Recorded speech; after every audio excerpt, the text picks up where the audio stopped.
All right, guys, it's time for us to do something fun again in the kitchen. All right, are we ready?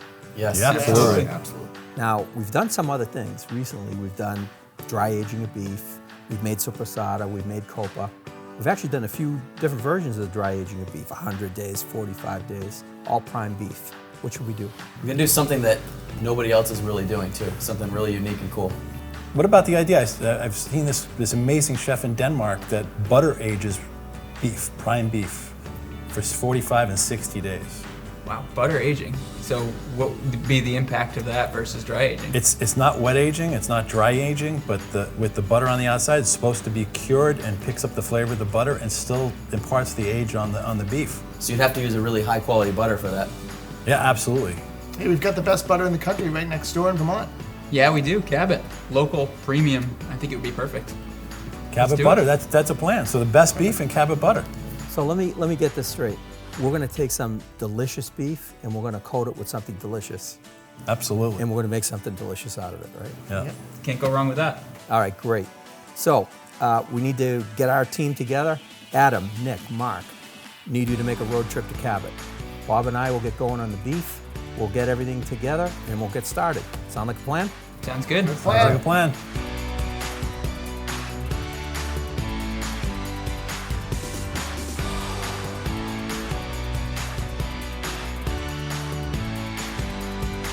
All right. So this is a lot more work than I thought it was going to be. Absolutely. Trimming these guys down. So we started out with USDA prime beef, which represents the top 2% of beef that's out there, because we wanted the absolute best, Yep. right? Yep. And then we've got two really of the best cuts for making steaks. Yep, absolutely. Beautiful. I got a 109 export rib right here, and Got my short one right here. perfect. I'm just going to trim this down further, because unlike what we did with the dry aging, what we're trying to do here is get this totally clean so there's no trim. We'll encase it in the butter, and then when it's done, we're going to slice it and it'll be ready to go. And what I've done with a lot of these here is I've gotten under this nerve right here at the base of the short one, and without cutting into the meat, I'm going to try to remove as much of that as I can, so that it's just going to make for a great experience. You can see that that really is in there quite a bit.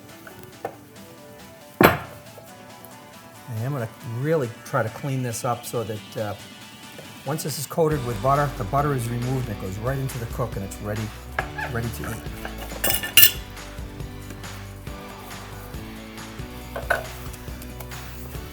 Okay, I think cleaned out right around the tenderloin here. Perfect. Get the butter all in there.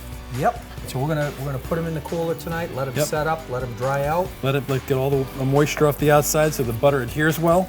And then we will be off and ready to go to get them buttered up. So Bob and Al put the meat in here last night. It's been in there almost 24 hours. It should be nice and dried out on the outside and ready to go. Let's check it out. Great. Let's take a look. So now that this is dried off, you can really see that marbling very well. This is incredible USDA prime beef. Yeah, that's perfect.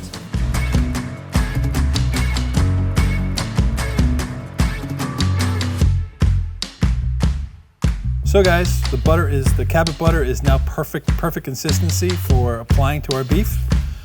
You guys got the beef. Looks really good. Looks ready to go. Why don't we grab our 109 ribs and our short loins and get them enrobed in butter and get the process started. Thank you.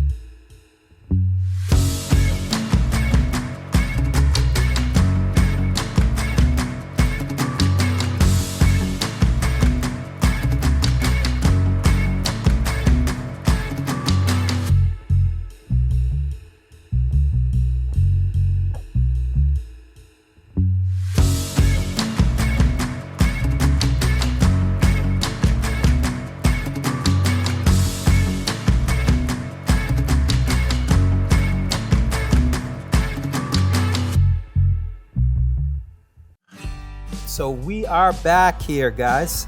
So it's been 75 days now. We've been aging this thing in butter. And this is going to be the first one we cut. I'm picking up a little bit of an aroma from here. You guys picking that up? Yep. All right. I have no idea what to expect here. We were aggressive in aging it for the 75 days, I think. So we'll see what we've got. It's not a dry age because, you know, the surface has been protected under the butter. So I'm going to go ahead and make some cuts. Now, this is a bone-in product. So what we're going to be doing here is I'm going to make some cuts through the meat. When I get down to the bone, I'm going to negotiate around the bone so we get our full cuts. We'll cook it up, see what we've got. All right?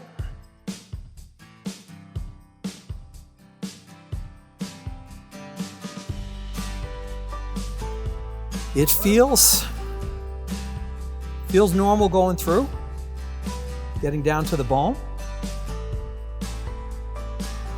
Feels like solid muscle, not a lot of air pockets or anything. Nope.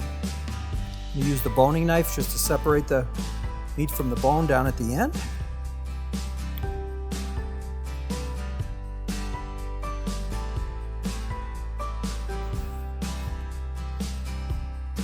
We've got what looks like a pretty nice piece of USDA prime ribeye.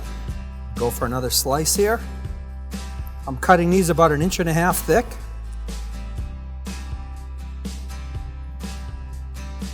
Tough to land it right on the bone. Yeah.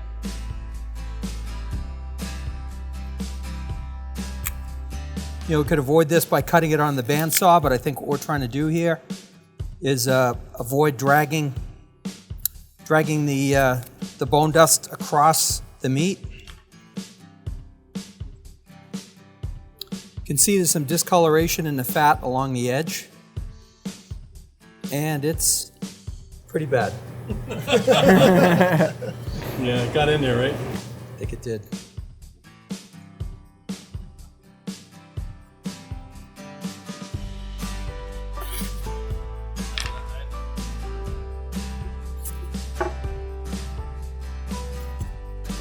After 75 days, you don't want to use the butter, right? Yeah, the butter's bad, the bone's bad. Right. Which is typical of 75 days. They throw it out at that point. So I am not feeling good about the end slice here. Yep.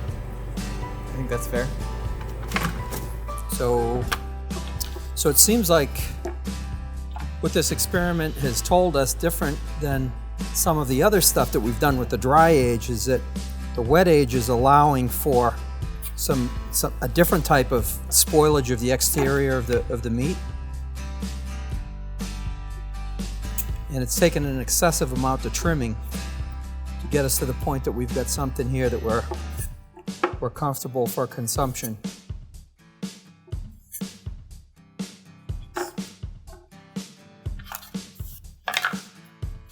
As we get toward the middle here, it's actually got a nice pretty look to it. It's a bit of definitely a buttery, waxy sort of smell to it.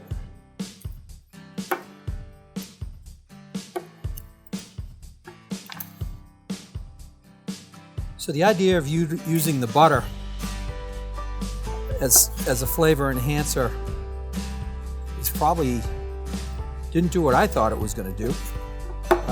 We could have just as easily used wax, Right. because we're discarding it. Other than if the cure from the butter got into the meat. Yeah. True, the salt. The salt and the butter and the fat. So if you compare this piece to if we were to just do a standard dry age, you know, the amount that you're trimming off of it, is that comparable? Or are you trimming off less because of the butter? It's about the same, but this was pre-trimmed before we put it in, where at dry age we wouldn't have trimmed it first.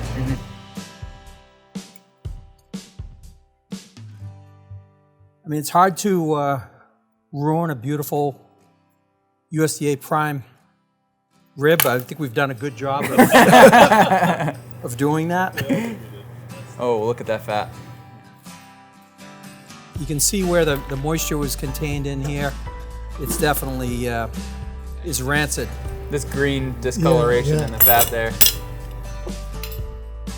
So at this point, this is at best a salvage opportunity with these.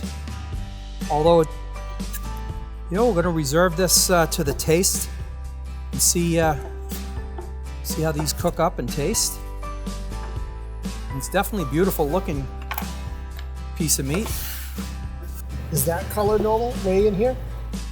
This is a real look of the aging process contained inside the meat, I think. It's not spoiled like the outside of it is. And again, beautiful look as you get to the middle of the meat.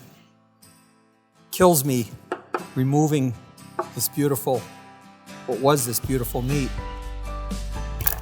So we've tested an extreme case. We've gone the long end, trying to see how far we could go with it. I think you learn from that. You can kind of identify how far you can go, and I guess the next time just try a shorter time period and see how it comes out. So guys, I think it took a little bit of courage to get through that first stage of cracking into this after 75 days. I mean, this was funky. We opened it up. I think there's no doubt about that, right? Definitely Certainly different. not. And some of us are ready to run out of the room, but I think we stuck with it. After we ended up giving a good trim to it, we've got some legitimate 75-day aged USDA prime ribeye steaks that have been butter aged. Bob, as far as the methodology in cooking it, what do you think we should do? A little salt and pepper, simple. Put it in the salamander, get them all browned up, and finish them in the oven until they're perfectly medium rare or rare. All right, let's do it. You want to salt and pepper them, and I'll flip them for you? Sounds good. Always liberal with the salt.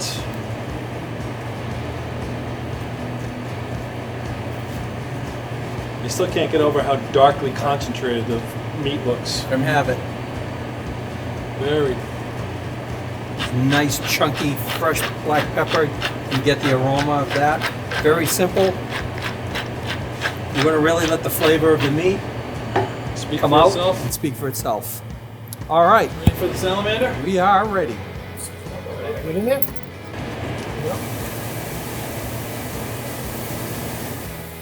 Beautiful looking stuff, guys. Beautiful.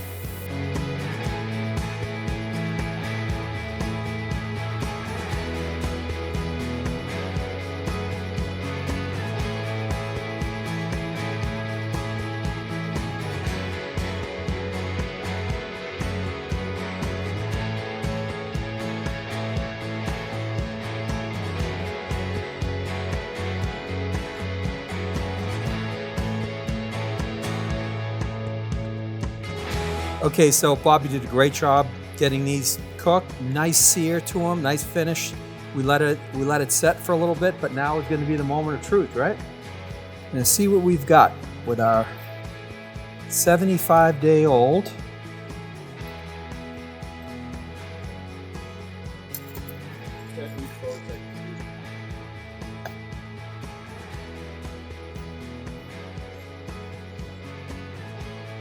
Looks very nice. Beautiful.